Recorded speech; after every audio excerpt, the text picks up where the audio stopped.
It's beautiful. Yeah, it's the combat's just amazing. I mean, Will would use a fancy word like cinematography. I mean, the Oh, it'd be choreography. choreography. But the cinematography I do like because it's a lot of just wide shots. And it's just like, look at these guys doing their thing. Not as cutty. I don't like. Oh. All right, welcome back to Dukes for episode 42. The Prodigal Son returns. Blaine, that's an Iron Man 3 joke. I explained it to you. For movie, TV, pop culture discussions, I'm here with Blaine. He's known for having a dog, doing trivia facts, and a question dance. And Will, who is a movie salad. How are you? I'm good. Good. Will? Confused. Yay. Blaine isn't, so that's okay. That's all that matters. This week, we're doing John Wick 4, Johnny Week, Johnny Apple Wickerson. All right. John Wick. Blaine, you're here to explain to us John Wick. Heck yeah. Do it. Who is John Wick? Why do we care about John Wick 4? Because it's fantastic. So I'm going to start with the description of the first movie for you. The film follows John Wick, a legendary hitman who is forced out of retirement to seek revenge against the men who killed his puppy, a final gift from his recently deceased wife. Boom. That's the first plot.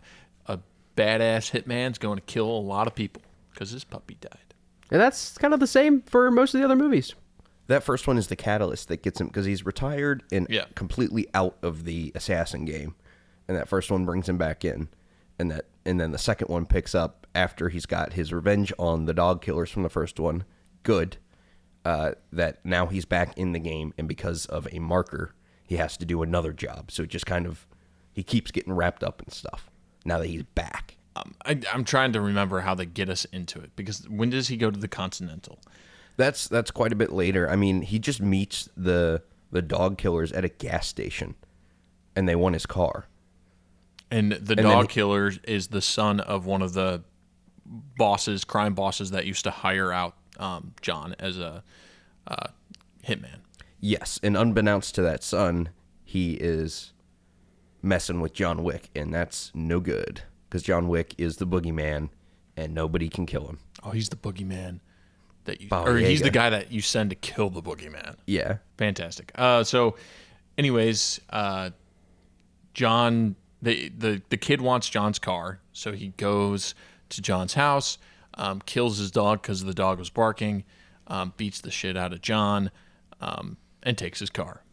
He then takes the car to a shop, and this guy that runs the shop and like clears all the plates and pretty much is It's a chop shop.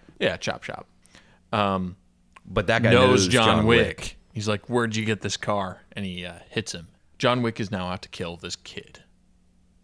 And while he's killing people, we get introduced to the Continental, which is a hotel for assassins where it's safe and holy ground. No business, no killing can be done there.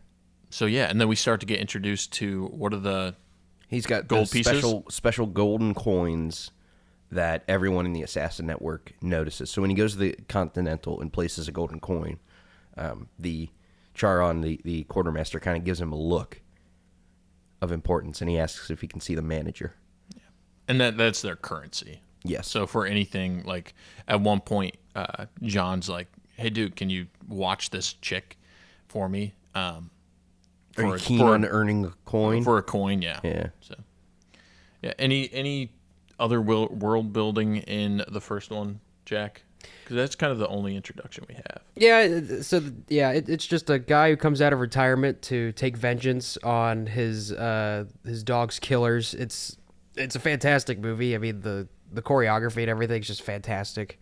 I would highly recommend the movies. Because I think that's the only thing we really get introduced into the assassin world is the Continental, and there's a whole network, and they have gold coins.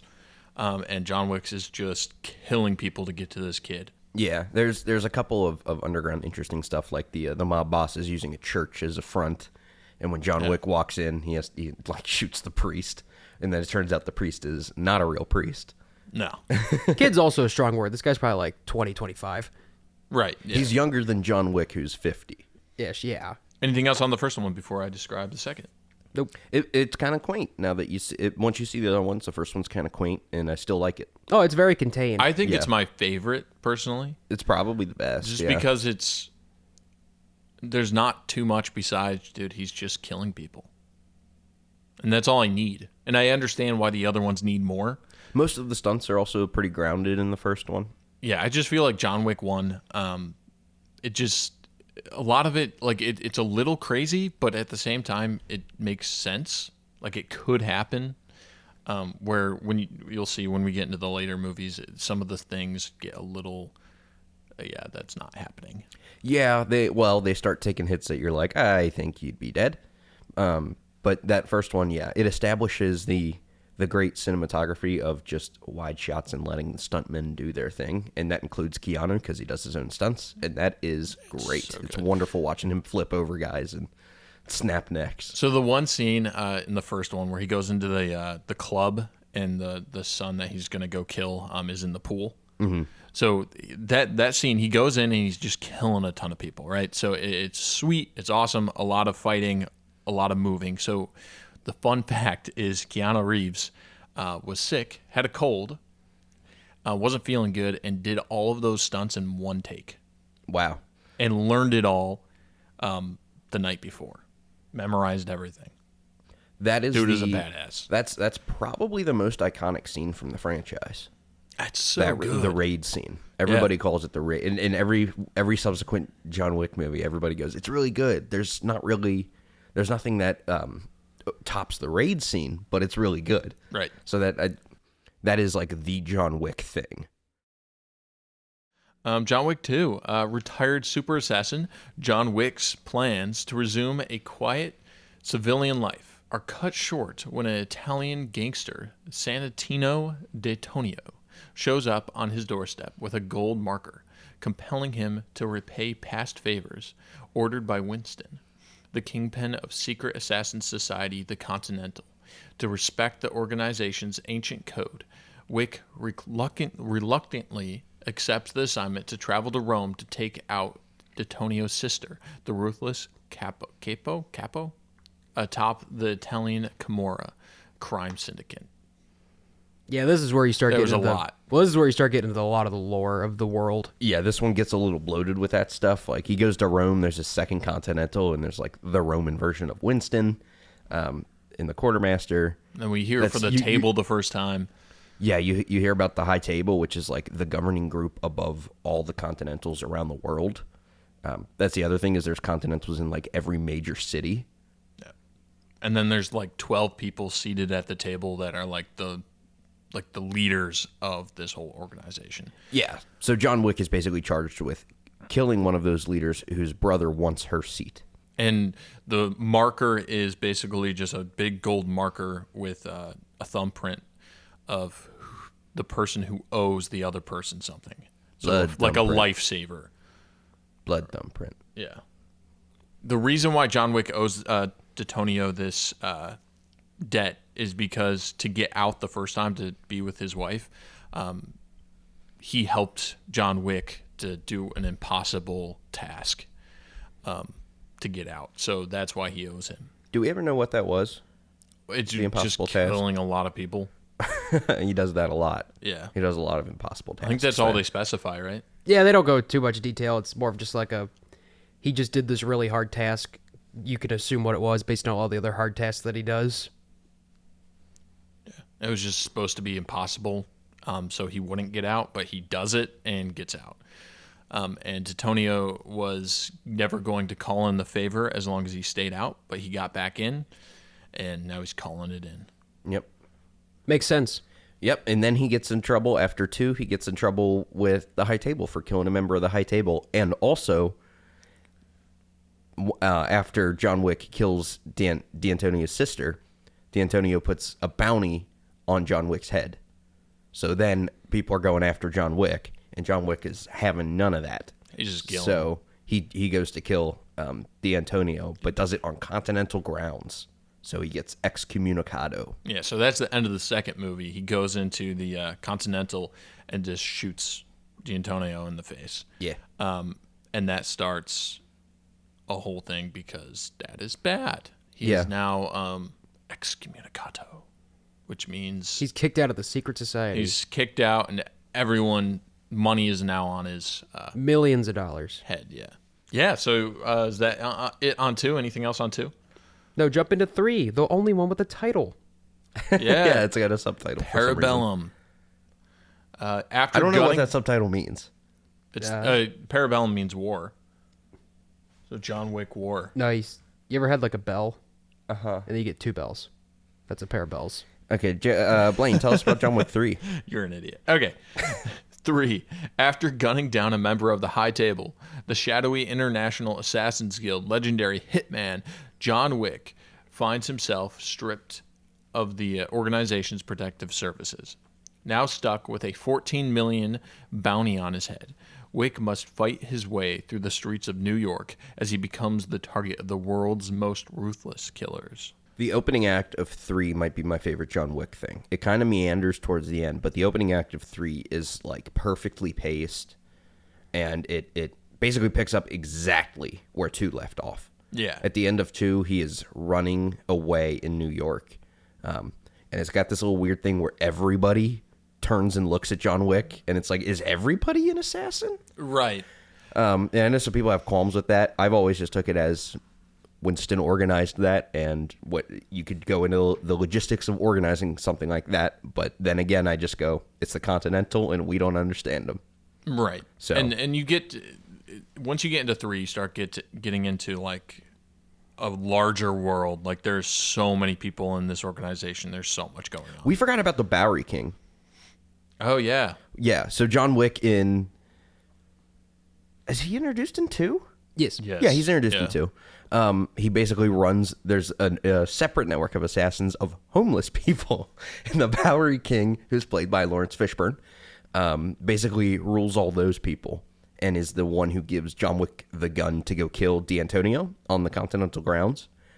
So then in 3, there's a character from the High Table that's like investigating. Adjudicator? The Adjudicator. Adjudicator? Yeah, who's investigating the whole thing that happened and shows up to the Bowery King and cuts him pretty bad. So yeah, so it starts with this character showing up at the Continental and what do they call it? Deconsecrating the Continental because Winston gave John Wick time to escape. Yeah, he gave him 1 hour. And didn't shoot him right away. So they're mad about that. Yeah, so he got in trouble. So she's there to put him in his place, goes to the Bowery King or whatever and puts him in his place, and then she goes and hires assassins to kill John Wick.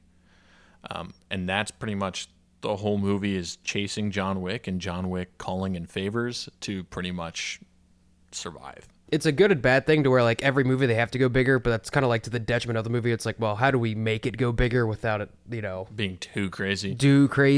Like putting a car in space. We don't want to do that. Which I think kind of peaks at 4, which we'll talk about in 4. But I don't know where they could have gone after 4. Exactly. I don't know where they kind of like, well, they had to do stuff in 4 to make it even make sense to begin with. Yeah. Right, and it doesn't go bigger and beyond in terms of new ideas. It does bigger and beyond in terms of the ideas it established in 1, 2, and 3, and just kind of does that more grandiose. Like you said, they're not in space all of a sudden. Yeah, you're which right. If they do 5, they're in space. I think they gotta go to space. So we don't want to spoil anything at 4. I'm just going to do the brief description, and then I don't think we need to do too much on 4 because I don't want to spoil anything. So, with the price on his head ever increasing, legendary hitman John Wick takes his fight against the High Table, global as he seeks out the most powerful players in the underworld, from New York to Paris to Japan to Berlin. So, you're just traveling all over the place in John Wick 4. It's awesome. Yeah, that's one of the bigger complaints I've seen with people in this movie, but that's more of a nitpick. It's more of just like, he goes from here to here pretty quickly. And it's like, yeah, but like at this point, it's like, who cares? I don't want to watch him travel. I don't want to watch him. You don't watch him get like a little peanut on the airplane? No, I don't care. And I'm assuming he's getting hooked up with private jets and stuff. Who cares? Yeah. We've made it this far. Who cares? This type of action movie, like I just want the action. I don't need to. You don't need to fill in those holes. The flight attendant's like, yeah, I was fine with that. The flight attendant's like, John Wick, would you like some peanuts? He's like, yeah. I'm thinking I do. I'm thinking I want some peanuts. Yeah. So, anything else on the John Wick movies, I mean, I've got some trivia. I really do appreciate these. I'm a sucker for no cut long action sequences. Me too. Which, besides these movies, I can really only think of Daredevil that has this quality of just choreography, just not intercutting, but just this is just such on a larger scale. Say what you will about the quality of the John Wick movies in terms of plot, but what they did do is popularize good action. Whereas in the 2000s, we had that very fast-paced, cutty action. I don't know, you could call it Zack Snyder.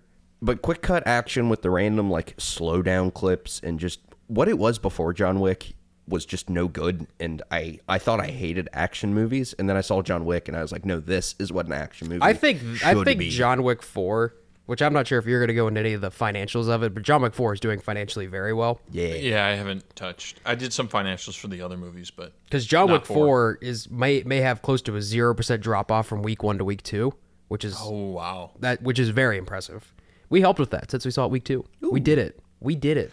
The first John Wick was pretty low budget too, so it was kind of a success story. I'll get into that. They were all very low budget, which I don't want to steal your thunder, but this is a very high grossing franchise to where every single sequel very much increases, not only budget wise but financially return wise. Yeah, the they ROI just get better. Good for them. Yeah, like there's only a handful of franchises that do this. Like technically, like. You could count like Star Wars in there because the first 4 movies, if you include Phantom Menace, just that style of like each movie just continuously it gets bigger and they make more money. Like you could count like the Indiana Jones or like the Hobbits technically with the first the Lord Hobbit. Of the Rings and yeah, stuff. with the Lord of the, after the first 3 Lord of the Rings, then you got the first Hobbits. That's 4 movies that goes up. So it's kind of the same idea. Gotcha. It's I fully believe that it's going to be one of those iconic series in 20 years. People are going to look back and be like, John Wick was the shit. We need more stuff like that. I think this, especially with the kind of the downfall of the superhero stuff right now, this is the turning point for action movies. It's kind of cool to see a turn away from the massive $100 million, $200 million budget back to something that is $10, $20 million that makes a lot of money, because then you can do more simple stories, but just be more focused.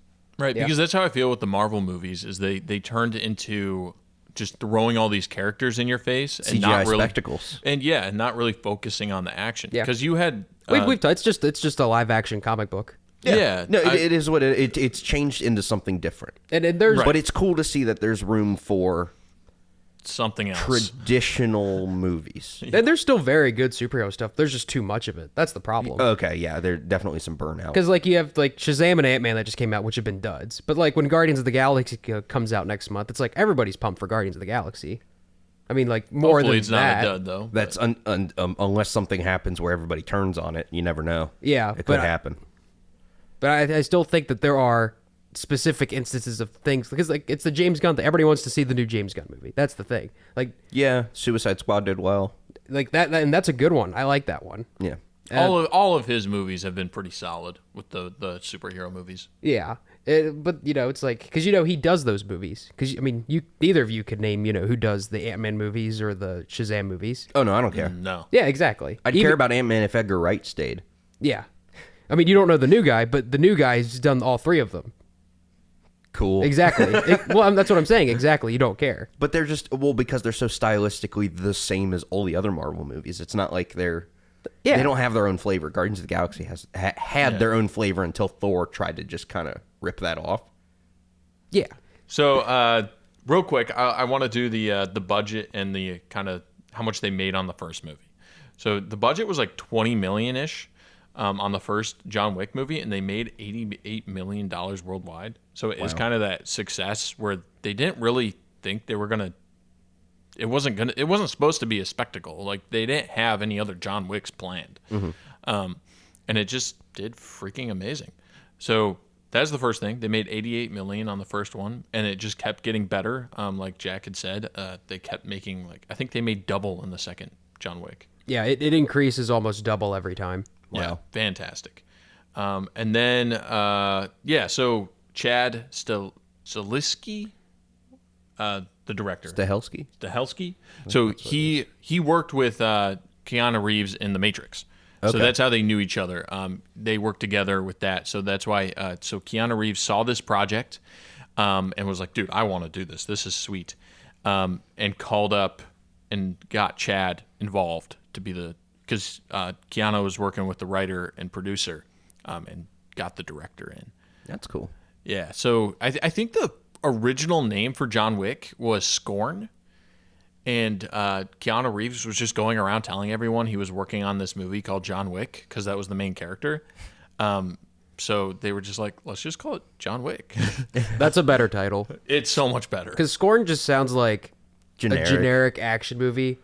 That's what I've been reading is like people when this was like when the project was being floated, people were like, okay, this is another straight to Redbox geezer teaser. That's what they call like those Bruce Willis and like Liam Neeson movies, geezer teasers. Oh yeah, like yeah. Like, you know, bottom of the barrel Redbox action movies. People were thinking that was what this was. Yeah. And Keanu Reeves kind of went in and just put all his, like, this is sweet. I'm putting passion into this. Helped, like, develop the script. Like, he was involved through everything. Because he was just passionate about the project. I heard that the original script is quite different from what we got. Yeah. And they kind of ousted the Derek Kolstad, the writer. He's not, like, he didn't write any of the subsequent ones. It's just, like on John Wick 4, I noticed it just said based on characters created by Derek Kolstad. Okay. On the first one, he's still got a writing credit, I know. But I think there were, like, 3 writers. Cool. Yeah, so I thought that was sweet. It's just, you can just tell the passion. Like, they just love doing action. It's one of those cases where, like, a passion all around elevates the material. Okay, so I thought this was funny. So Reeves did most of his stunts, first off. He does most of everything. I think like 80% to 90% of the stunts are done by him. But I thought this was funny. So in the first movie with the dog, before the dog gets shot, he puts bacon grease on his face so that the dog licks his face and gets up on the bed. I just thought that was a funny thing. Oh, that's how they got the dog to do it. Yeah. Reeves just put bacon grease on his face. Oh my gosh. So that the dog would lick him. It's a real Michael Scott, George Foreman situation right there. Thought that was funny. I don't get that joke. Oh. Okay, you want to know the kill counts? Yes, I do. First movie, we had 77 kills. We then go into the second movie and do 128 kills. We go down a little bit in the third and do 94 kills. And then the fourth movie wins with 140 kills. Yeah, I would pay top dollar to watch a movie where John Wick gets a gold coin from Jamie Lee Curtis, and she's like, "Hey, kill Michael Myers. he's been doing some bad stuff for 40 years, and we're ticked off." Evil dies tonight. Yeah, I'm thinking it does. And then it's just like a 10-minute movie, and it's 9.5 minutes of him driving. And then he parks his car, and then he finds Michael Myers, and then he just double taps him. It'd be more than double. I was going to say, he's just loosening the whole mag, dude. Oh man. That'd be great. That's kind of a complaint I have with the fourth one, though, is that everyone took like an entire magazine to go down. Because the high table put all their dudes in armor. Yeah. Which, I mean, that makes sense. And I did like how they had to get creative with it. Like sometimes John will stick his gun up under the dude's mask. Right. I'm okay with that. And they also gave him a new suit, because John Wick has bulletproof suits. And in this one, that's kind of stretching it. It is, but they kind of were like, in this one, they were specifically like, here's like an extra cool suit. So like you can hit it with like 7 cars.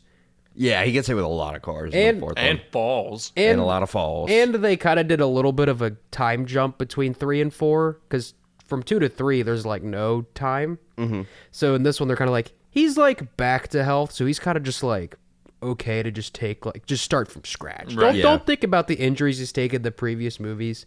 He still only has 9 fingers, but it's fine. It's fine. It's fine.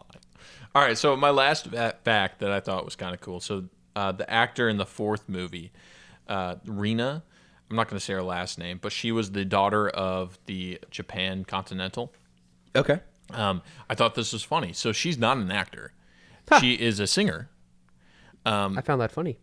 Ha ha. Anyways, she's a singer, and she had done a couple music videos, and Keanu Reeves and the director had seen the videos and were looking to fill that role and just call her up and are like, "Hey, you want to be in John Wick?" And she goes, "Yeah." Well, hey. So hey. they filmed it in 3 months, and boom. Actually, she went, yeah. Yeah. What if I told you I had a fact? Yeah, what do you got, bro? So there's a character in John Wick 4. His name's Kane. He's a blind man. Yeah. Now, has everyone seen the 2016 Star Wars movie Rogue One? Yes, it's the same guy. It's the same guy who plays the blind guy in that movie. Yeah. Really? And in real life, he's not blind. No, No. that's Donnie Yen, who is an iconic Chinese Hong Kong actor, yeah. action star.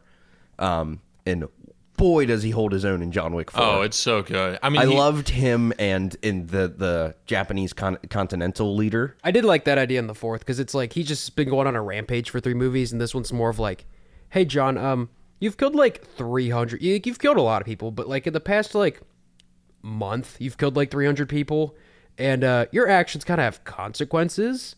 And That's the big thing in the fourth one is consequences. Yeah, like where does this end?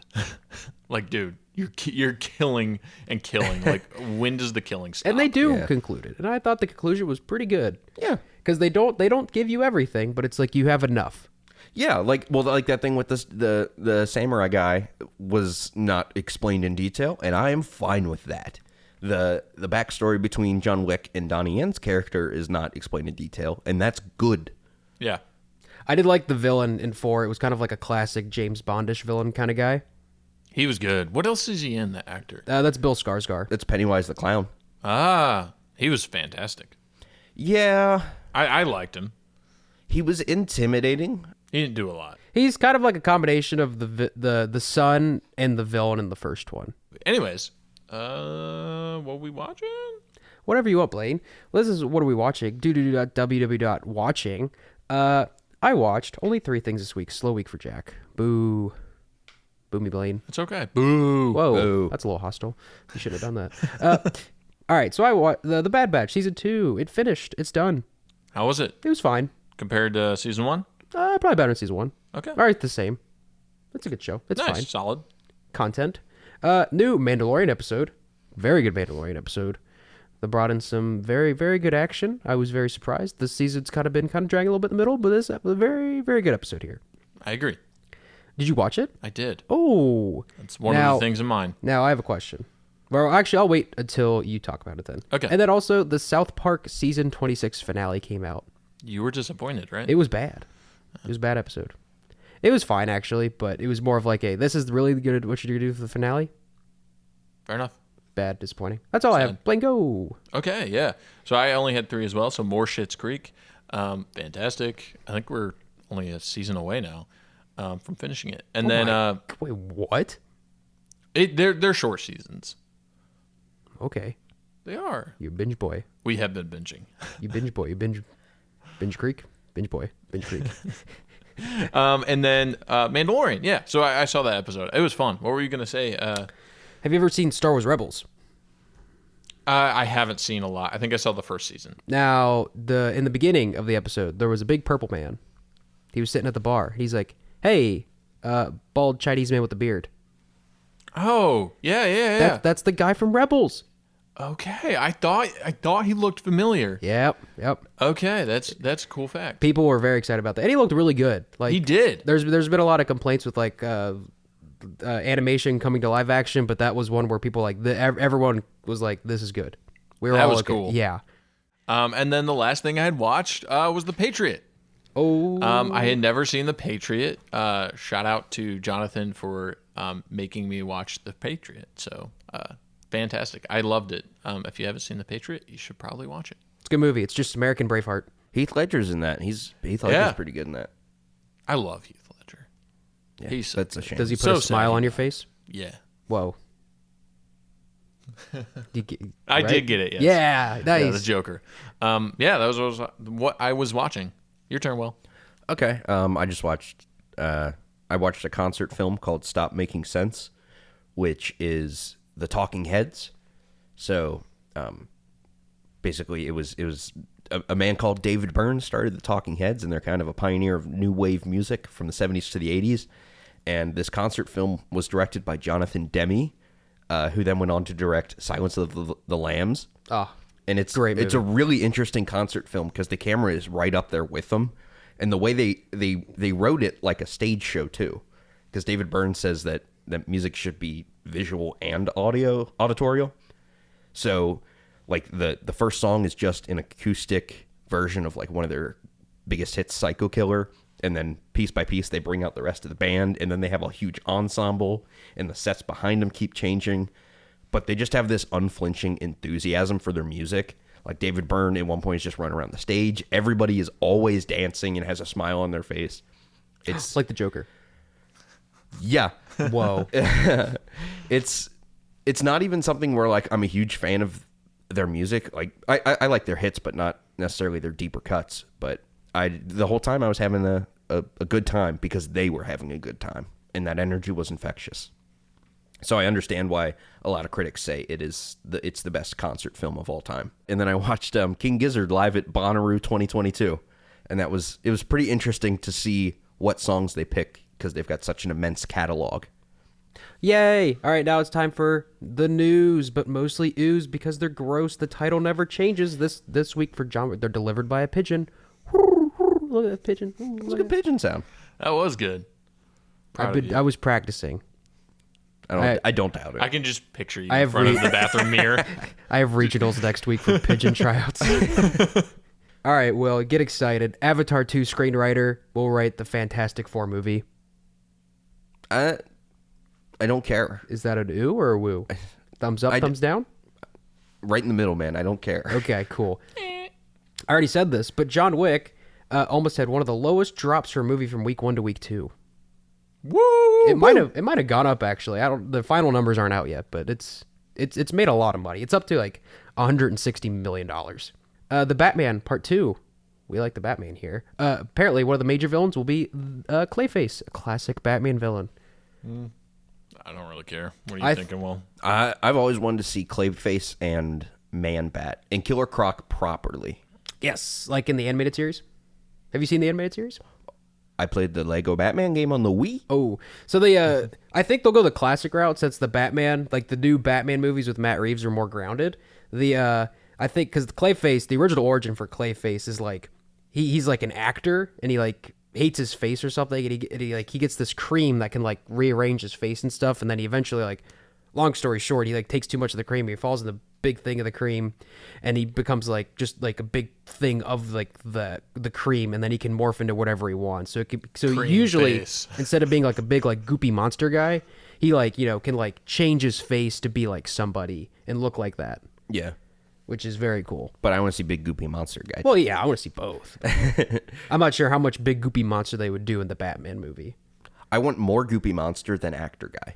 Yeah. I think you start with Actor Guy, then you go up to Big Goopy Monster. Right. And then maybe one time he uses it as a disguise to like look like Batman. Oh, that'd be cool. That'd be cool. Ooh. Like there's two Batman. He's like, look, I'm you, Batman. I just don't want to see it where like the whole time he's just a guy, and then at the end he's like, now I'm Big Goopy Monster. I want all Big Goopy Monster. And he's like, look at me, Batman. I'm you. Does this put a smile on your face? He's like, no, you're not the Joker. I'll woo that, I suppose. Woo. Nice. Cool. All right. Now, last bit of news. Director of John Wick 4 says John Wick 5 is still possible or something else in the universe. What are your thoughts? Because there's always been theories. Because it's supposed to be a movie with Ana de Armas as another John Wick-style assassin person, which I'm very excited for. Blaine, do you think John Wick 5 will happen? Yes or no? Could it be a prequel? Could it be something set afterwards? We're definitely getting something in the universe. I'd prefer a spinoff. I can see them doing a spinoff. I can see them doing John Wick 5. I can see them doing whatever they want. They've done so well with the previous 4. I can't. Most people don't stop, so I can't really see them stopping. Yeah. I could see a 5, but if anything, I think the spinoff would happen before 5. I can see that, yeah. That is all the news. Anybody else have any news? No. Well, that doesn't put a smile on my face. All right. Next week. Super Mario Bros. Mario Week. Ooh. Mario, he's happening. Chris Pratt's back. He's finally another animated character. I'm so excited. We're here. The stacked cast. Charlie Day's Luigi. Jack Black is Bowser.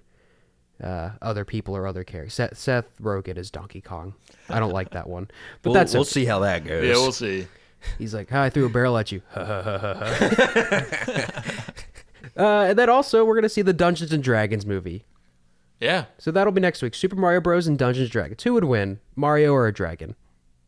All right, you can email us at DukesNukesPod@gmail.com. Leave us a 5-star review at Apple, Spotify, or else you would. This happens to be this podcast. Maybe it's in your mailbox. Who knows? Maybe a pigeon's delivering it to you. Ooh, another pigeon. Ooh, look at that. Let's go regionals. Follow us on Twitter, DukesNukesPod. Thank you, Will, for editing the podcast and our theme song. We haven't had a theme song in a while. Maybe do some bullet shots. Boom! Look at that. John Wick. He killed the podcast or something. Pew, That's pew. funny. Thank you, Blaine, for having Dogs podcast is named after maybe some trivia and facts. And thank you, random person, for listening, which will be we'll shout out Blaine, Jonathan, your dance instructor that you didn't pay. True. Right? Yeah. Yeah. Okay. Goodbye. Bye. Bye.